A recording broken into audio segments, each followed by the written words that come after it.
باسط سيدة، كيف تنظر إلى ما تم إنجازه من قبل الائتلاف السوري، خاصة على صعيد الأيام الأولى من نيله للاعتراف به، إن كان على مستوى عربي أو مستوى دولي؟ طبعا كنا نعمل منذ مدة على توحيد صف المعارضة، وأخيرا توجت هذه الجهود في الدوحة بفضل الأشقاء والأصدقاء، خاصة الأخوة في قطر الذين لم يقصروا في تقديم ما ينبغي تقديمه من أجل توحيد الموقف.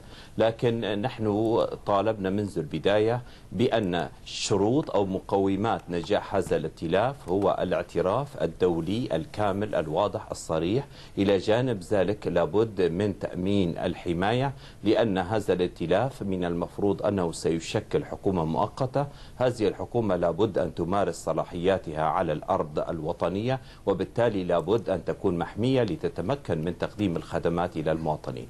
إلى جانب ذلك طالبنا بضرورة تقديم الدعم المادي الكافي الذي يغطي احتياجات السوريين والسوريات، لأن سوريا بأسرها منكوبة وتحتاج إلى مليارات لا نقول ملايين في سبيل أن نلبي الاحتياجات. طيب سيد سيدة، هل تعتقد أن النظام في سوريا نجح في الوقيعة بين حزب العمال الكردستاني والجيش الحر؟ حقيقة النظام يعمل منذ مدة على ضرب المكونات المجتمعية السورية بعضها ببعض، سواء من الناحية الطائفية أو من الناحية القومية. وما حدث في مدينة رأس العين مؤخرا هو أمر مؤسف، وبهذه المناسبة نتقدم بالتعازي إلى الشهداء من الطرفين، لأن هؤلاء جميعهم هم أبناء وبنات سوريا. طبعا كنا على تواصل مع الجميع، مع قيادات الجيش الحر، مع المجلس الوطني الكردي. إلى جانب ذلك كان هناك تواصل مع قيادة بيدا أيضا، إلى جانب الزعامات المجتمعية من مختلف المكونات المجتمعية. ويبدو أن هذه الجهود أسفرت هذا المساء عن الاتفاق على هدنة نأمل أن يتم تثبيتها، كما طالبنا بضرورة إطلاق سراح الأسرى من الجانبين، وبالتالي العمل على تثبيت الوضع الأمني في المنطقة من خلال ابتعاد المسلحين عن المدينة وعودة المهجرين إلى المدينة. إلى جانب ذلك ما أهمية سيد عبد الباسط سيدة توحد بعض الفصائل والألوية العسكرية في دمشق؟